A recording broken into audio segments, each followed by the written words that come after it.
எடை பார்க்கும் எந்திரம் முதலாக இந்திய நாட்டுக்கு இறக்குமதி செய்யப்படுது.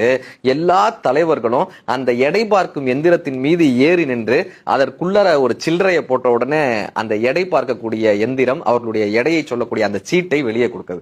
ஒவ்வொருத்தரா ஏறி ஏறி நின்று அந்த எடை பார்க்கும் எந்திரத்துல அந்த சில்லறையை போட்டுட்டே இருக்காங்க. ஜவஹர்லால் நேரு ஐயாலிருந்து அன்றைக்கு இருந்த கட்சி தலைவர்கள் அத்தனை பெரியோர்களும், தேச தலைவர்கள் அத்தனை பெரியோர்களும் அந்த எடை பார்க்கும் எந்திரத்தை ஆச்சரியத்தோட பார்த்து அதுல காசை போட்டு அந்த சீட் எடுத்துக்கிட்டே இருக்காங்க. அப்போ ஒருத்தர் காமராஜர் வந்து கேக்குறாரு, நீங்க ஏறி நிக்கலையா, நீங்க போய் பார்க்கலையான்னு.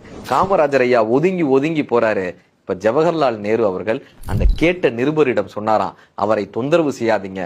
ஏன் தெரியுமா அவர் வந்து நிக்கல, அந்த எடை பார்க்கும் எந்திரத்தில் போடக்கூடிய சில்லறை கூட அவர் சட்டை பையில் இருக்காது.